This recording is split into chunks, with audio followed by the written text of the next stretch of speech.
This week, Kyle Wilhoit prepares a sexy tech segment.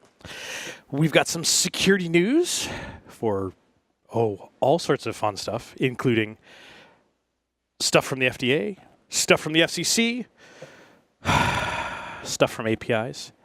A lot of three-letter words on this show, because that's about all I can handle. All that and more on Paul's Security Weekly. This is Security Weekly, for security professionals, by security professionals. Broadcasting live from G-Unit Studios in Rhode Island, it's the show where exploits run wild, packets aren't the only things getting sniffed, and the cocktails flow steady. It's Paul's Security Weekly.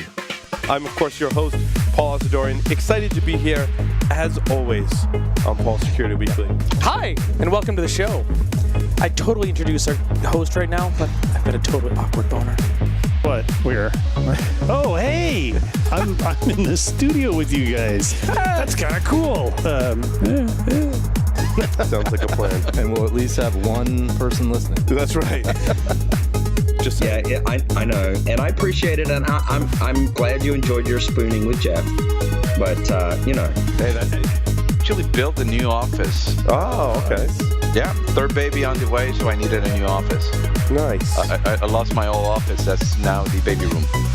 Brought to you by IT Pro TV is the resource to keep you and your IT team's skills up to date. IT Pro TV's team solution provides group pricing and access to their supervisor portal. You'll gain full control over your team's training schedule, see individual and group analytics, and more. IT Pro TV does IT live every day, so you know you're getting the most current IT training. Go to itpro.tv/Security Weekly and use the code SW30 to try it free for 7 days and receive 30% off your monthly membership for the lifetime of your active subscription. To learn more about IT Pro TV's team solution, sign up for a free demo of their supervisor portal. Logarithm's Netmon Freemium delivers real-time network visibility to quickly identify emerging threats in your IT environment. Netmon Freemium is a free commercial-grade network forensics and traffic analytics solution. You can use Netmon Freemium's powerful capabilities to search against all observed network traffic, identify abnormal traffic patterns and application usage, and quickly analyze full packet captures. Take the first step towards real-time network visibility. Visit logarithm.com/freemium to learn more and download it today. NetSparker, the developers of desktop and cloud-based web application security scanners that enable you to automatically identify vulnerabilities in your web applications and web services. NetSparker scanners employ a unique and dead-accurate vulnerability scanning engine that automatically verifies vulnerabilities with their proof of concept. For more information, visit them on the web at netsparker.com or email at contact@netsparker.com. And welcome to the show. But first, let me introduce you to our host, a man who drinks because he has no idea what he's doing. Me.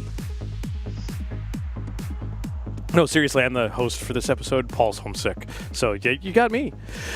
But I do have some fantastic guests with me tonight.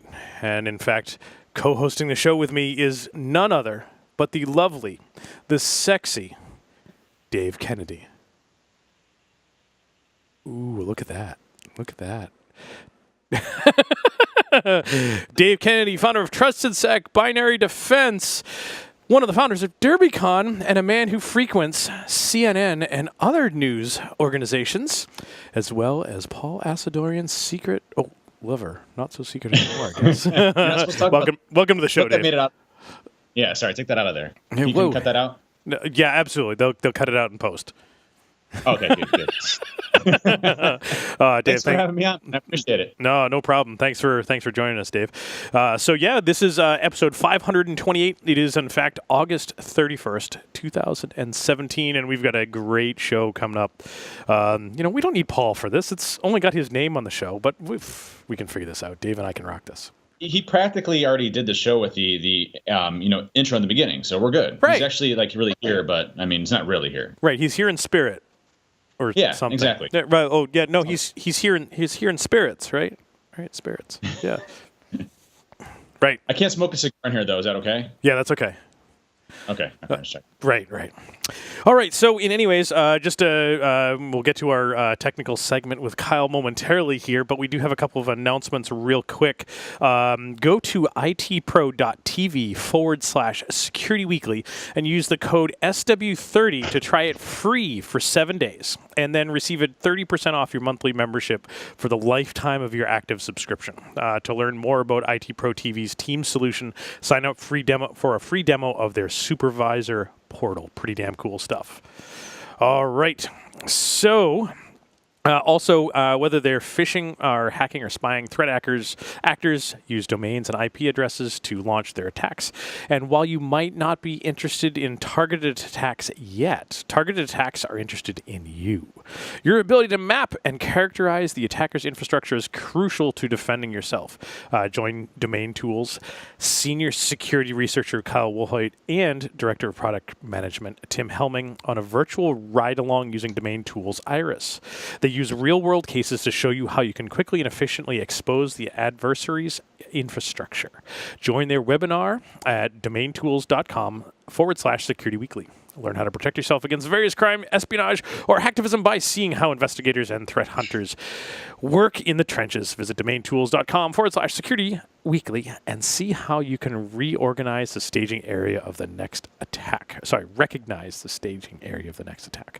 But most importantly, right now, we have the man, the myth, the legend, Kyle Wilhoit himself of DomainTools. Good to be here. Thank you. And Kyle's gonna tell us about some DNS sexy. Kyle, what are you gonna tell us about?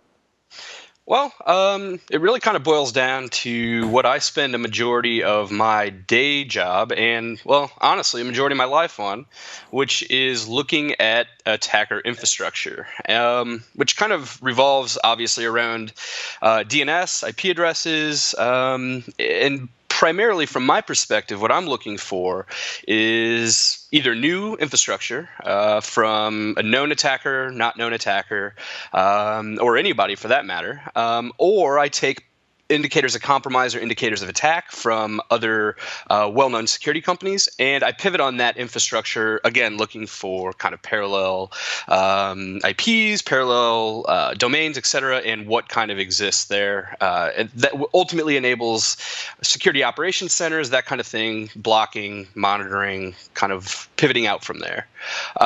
So from my perspective, that's kind of where I spend a majority of my time on a daily basis is, again, looking at that actor infrastructure, trying to visualize that, trying to make those correlations, trying to make those specific connections, etc. So yeah, that's kind of how I spend a majority of my time. Cool. Would you say you're the machine behind the machine learning?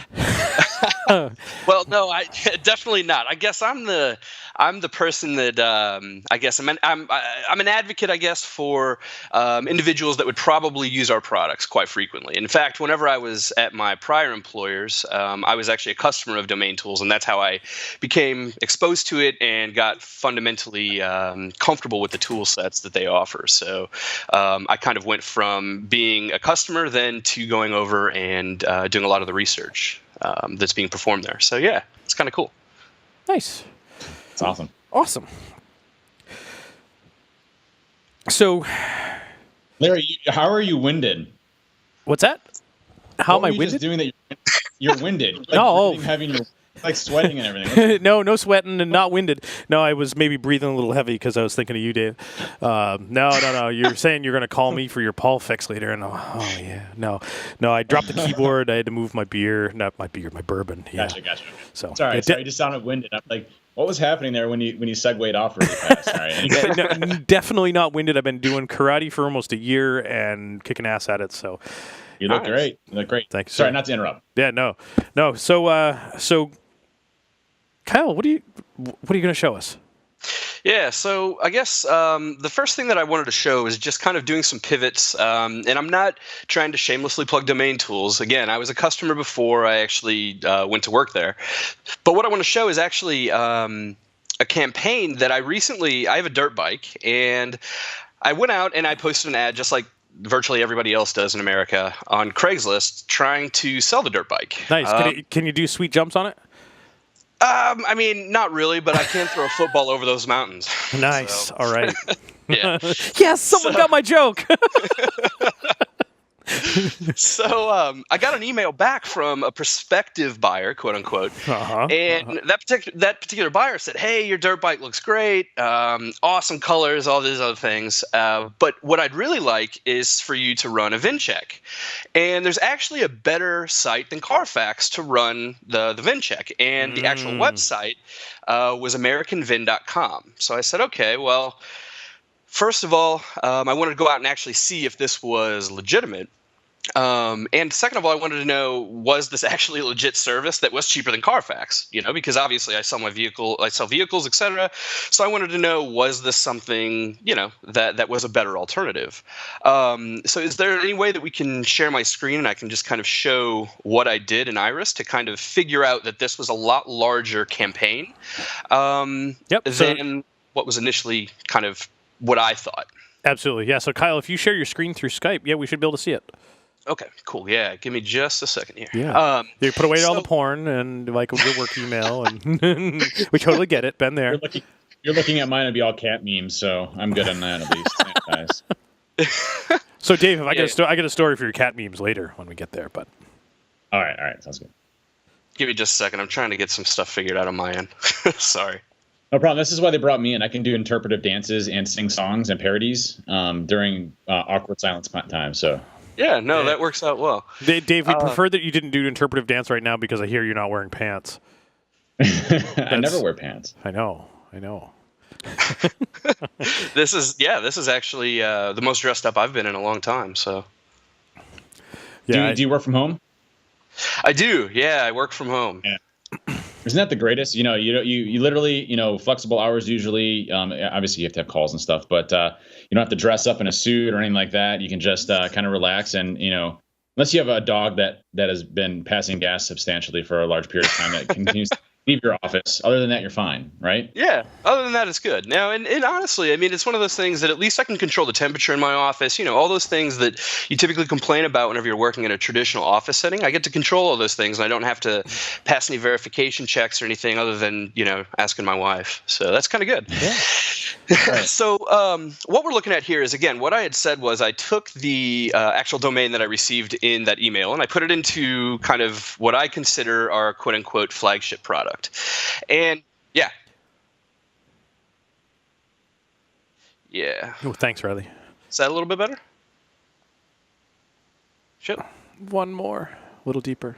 How's that? Enhance. Excellent. Enhance. Oh. Enhance. Enhance. Yeah, Enhance. If it was the Minority Report screen, I could just move my fingers and it would do it. Yeah. That's right. So what we're looking at here is a lot of different information, right? And a lot of this is derived from not only the whois record, but also from actually looking at the domain itself. And in this case, for instance, we can actually see the IP address that this domain's hosted on. And if I were to right-click on it, we can actually perform pivots. And this is traditionally when you guys hear about pivots from the hunting world or from the threat intel kind of world, this is traditionally what I would be referring to as a true pivot, right? Meaning I'm taking this as a primary nexus point and I'm expanding it out, seeing what else is available. The cool thing about this, though, and about Iris is the fact that, again, this isn't a shameless plug, is the fact that it's not just the IP address that's pivotable. I can actually go all the way over and pivot on the registrant information, the contact information for the whois record, virtually anything. So for instance, if I right click here on this whoisshield.com, there's no domains that share that value. So there's nothing that I can pivot on there. As we saw a few minutes ago, I could pivot on that IP address. There's 140 domains that share that value. From my perspective, that's an okay pivot point just because there's not a tremendous amount of records associated with that, but there's still a lot that I would have to go into manually and kind of filter out and say, is there anything here that's really relevant to me? We can look here, at this particular name server IP, there's 9,900 domains that share this name server. So that's something that I'm going to stick away from because, again, I'm not really tremendously interested in something that has that many values that are returned. So what ultimately I'm going to decide to pivot on is the actual DNS email address, which is root@linklebanon.com. And here there's 72 values or 72 domains that share that specific email address. At this point, what I can do is just expand that search, which then goes over and actually takes me to a gigantic list of domains that share that specific value, right? That share that specific email address. So what we're looking at here is specific domains that we can say definitely use that email address, and that we can then correlate and look further on that. If we go over, you can see again contact information, etc. And at this point, I said, okay, I pivoted on the email, or I pivoted on the domain name, theamericanvin.com. What else is there that's interesting? As I go through, I start to notice, okay, here's the American Vin domain. Here's something that was interesting to me, and it kind of drew my attention, right? allautobrands.com, which was, okay, kind of related, right? So I went over, started to do some comparisons, etc. Nothing of tremendous value there. But as I continued going down, you'll see something called Boat Alert, BoatHistoryReport.com, etc. And some of the same information kind of correlated to that. Again, the domain or the actual email address, root at Link-Lemedon. And if we go over, the other cool kind of idea or the cool feature, one of the cool things that we offer is the fact that we can pivot on Google Analytics codes and Alexa codes and AdSense codes that are actually embedded inside of pages, inside of code on the pages, etc. And in this case, we can actually pivot on that. So in this case, I'm looking at that particular Google Analytics code because it shows up for CarfaxPlus.net, checkavinnumber.com. And at this point, I'm also just going to expand that search again. And at this particular situation, now we have 35 specific domains that are all related, for the most part, to some sort of campaign targeting Carfax individuals. There's individuals for VIN checks. There is boat checks. So anything from checking a whole number on a boat all the way over to, again, fake VIN number reports. Now, the interesting thing is if I go to this website, so if I go over to AmericanVin.com. And again, I don't necessarily recommend doing this unless you're going over a proxy or something like that. This is the actual site that when the attacker or the scammer, for lack of a better term, had emailed me, this is the actual site. And if you enter in just randomized VIN numbers in this case, it will come back with a fake value. So for instance, if I enter in I love Kofefe 123, that was my good value because I figured, I would highly doubt that there's going to be a VIN number out there that is this. And in this case, it says, oh, great, we have 65 records for this VIN. This is amazing. Most or all of those checks are clean, which is great. So across Brilliant. the board, right, yeah, really great job on that. The other interesting thing is I don't know if this site is up, so I'm going to check it kind of on the fly here. But most of these environments actually utilize the exact same code, and meaning they had a site. Yeah, so you can see this site is a virtual clone of the American Vin site that we initially hit. So ultimately what I've kind of determined is that not only was I the only one targeted in this kind of a scam or this type of a scammer's campaign, but there were other individuals on Craigslist as well trying to sell boats, etc. So I went out and tested that theory, and I posted a fake boat for sale in the St. Louis region, which is where I live. And that same individual, but a different email address, had contacted me and said, hey, go to boatalert.com and purchase a full report there. So this is an ongoing campaign that I'm slowly starting to kind of gain traction. It's interesting. But ultimately, that's how I figured out and started pivoting on infrastructure to try to figure out, okay, is this a larger kind of campaign, or is this just really very small, only kind of geared towards, specific individuals selling cars or motorcycles? So yeah, pretty interesting stuff. That's awesome. Yeah, go ahead, Dave. So I'm saying, just taking back from the beginning part where you talked about the pivoting component, as an attacker, I would use pivoting as a different way of moving from different system to one another. But what's nice about this and in this example is you're using information that could have been readily used from domains to be able to, whether it's register an email or anything else, to be able to combine that to other pieces of information. Makes analysis really simple. Now, question, thinking as an attacker, so making anything as far as spear phishing techniques, who is privacy information, using separate command and control infrastructure or, domain fronting, things like that I can do to get that, obviously, as long as there's no comparison. Yeah, no. So that's actually a great point. So one of the common things that I have problems with whenever I'm going out and looking at infrastructure of specific scammers or attackers is the fact if they're using privacy protection or privacy proxies to register their domains. And in this case, luckily, DomainTools, kind of one of our main kind of bread and butter and one of our foundations of data, is what is called our Who Is History. And I'm going to share my screen again. And what we have here is essentially Who Is History going back, in some cases to 1998, 1997, showing records for that domain going all the way back in time. So for instance, in this case, if they didn't use a privacy protection or registration proxy, we would see that going back, in this case, to 2009. If we want to test that against just a domain that might be familiar to me, my own domain, I used privacy protection, as you can see, and these little icons here, these little eyeball icons with the slash through it, indicates that it is in fact using privacy protection. The records before that, so 2011, etc. You can see that this was obviously fake. This is my domain, but I faked, obviously, the information back then. And you can see that in this case, we recognize that, okay, there's no privacy protection in place. So this is one of the ways that we try to circumvent operational security issues or operational security protections that attackers are putting in place by trying to cover their tracks in that kind of fashion. So leveraging our Who Is History kind of comes in pretty handy there. And then we can leverage passive DNS and a few other things. But Who Is History is one of the best ways I've found to kind of circumvent some of those privacy protection stuff that goes into place. And the same kind of idea with like Cloudflare hosted sites, those types of things. In this case, from a Cloudflare perspective, what we're referring to and what I'm referring to is if we're looking at a Cloudflare based IP, those kind of things, it doesn't give us many good pivot points. So what I'll traditionally look for at that point is maybe a name server. So if they're maybe using their own name server infrastructure, that's a good operational security failure that we can possibly capitalize on too, even though they might be hosting their site on Cloudflare. Their name servers might be different, and capitalize on some of those, again, operational security issues. So yeah, kind of cool. And at the beginning, you also had it directly to IP addresses, right? So you can actually search if any other things have been hosted on that. Can you do history on the IP addresses as well? So like looking at, any switches for domain names that have been registered to those specific IP addresses history-wise?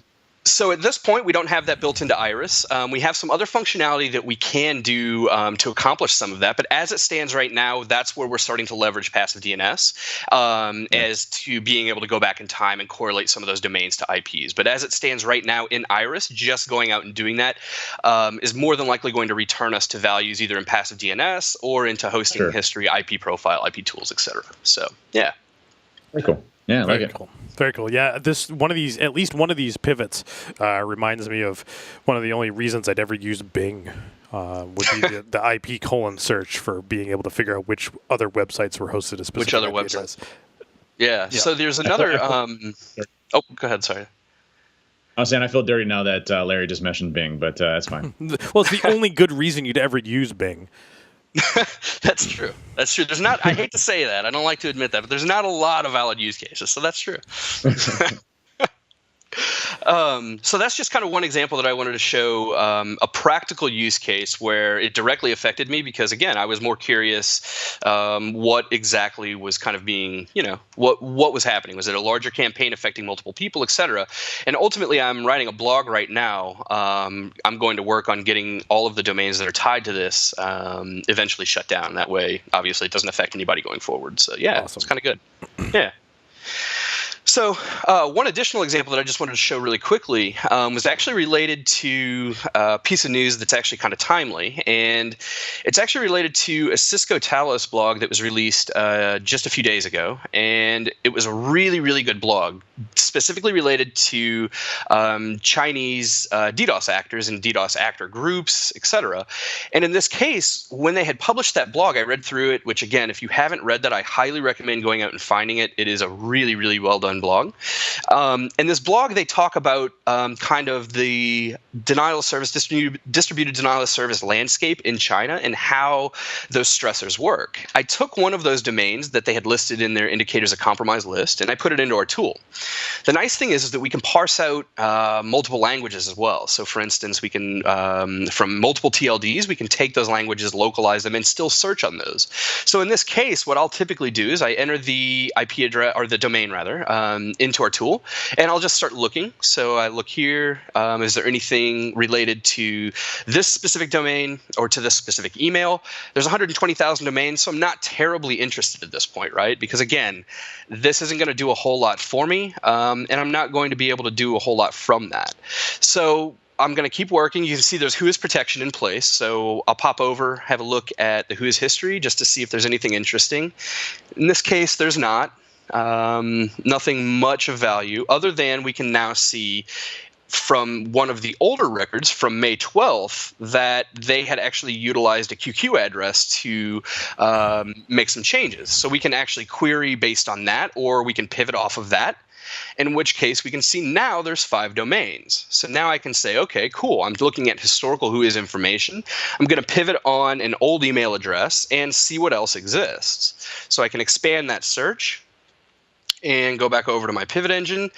And you can see now there's a tremendous amount of additional DDoS infrastructure. And if you go out and correlate this to Cisco's blog, they actually mention all of these additional domains. I'm not specifically sure how they had gone out and ascertained some of those domains, but this is one of the techniques that you can go about finding, again, additional domains. And what you can do is then take these domains, IPs, URLs, whatever the case is, and you can proactively monitor. So for instance, if you saw maybe somebody in your corporate environment communicating out to this ys.ddos.xyz, you can monitor in firewall proxies, etc., and at least be more aware, is there other infrastructure out there that's related to these attacks?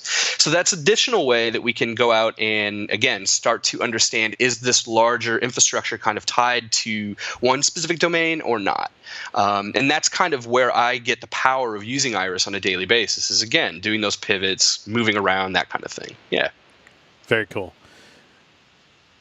Very cool. Reminds me of some of the the tracking and stuff that they did. We talked about a story that a while back, and I'm trying to remember which place it was, but it was a multi-part story that came over a period of multiple weeks about a guy that was doing lots of online pharmaceutical sales and all this type of stuff, and had so many domains tied together, and reminds me very much of some of the type of data that they would have done some analysis for to sort of track that back. Yeah, exactly. I mean, from a domain perspective, this is where I spend a lot of my time outside of looking at binaries and tying binaries to command and control infrastructure. I mean, this is realistically, from my perspective, half of where I spend my time, because I'm looking at command and control infrastructure that might be embedded into binaries, and then I'm putting that command and control infrastructure into Iris, other tool sets, Maltego, etc., pivoting on that, and again, looking for other binaries that might be tied to that infrastructure or new binaries, etc. So this is kind of how I spend a lot of my time, is looking and pivoting within this tool set, Maltego and others. So yeah. Excellent.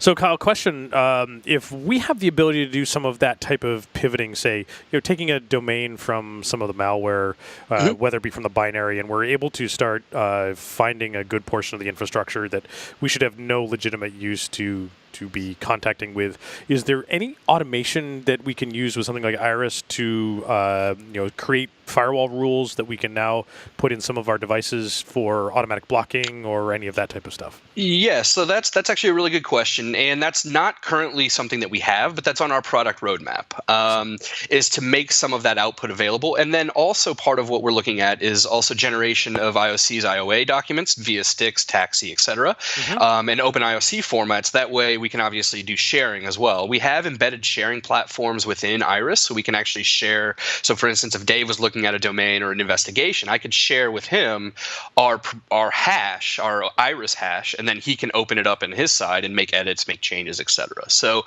we do have sharing enabled for that, and we're working on enabling that for Stix, Taxi, etc., for outside consumption. So yeah.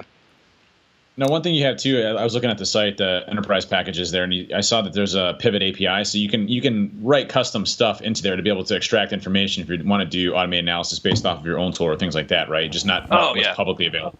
Yeah. Oh, absolutely. Yeah. And in fact, we have Maltego transforms that are developed already that you can leverage our API directly into Maltego as well. And you get a lot of the same results from Iris, and you have it directly embedded into Maltego.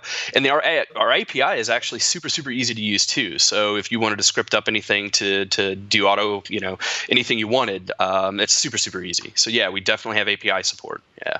Excellent. That's awesome. No, I guess it comes down to like you probably don't want to talk about this now, but like pricing and stuff like that. I mean, it's an enterprise product, right? So I'm going to be honest. I don't know a thing about our pricing. I'm a researcher. Excellent answer. I could literally make a number up. It's $17 million. No, I really don't know. Yeah, I have no clue. I'm sorry. That's smart. Same thing.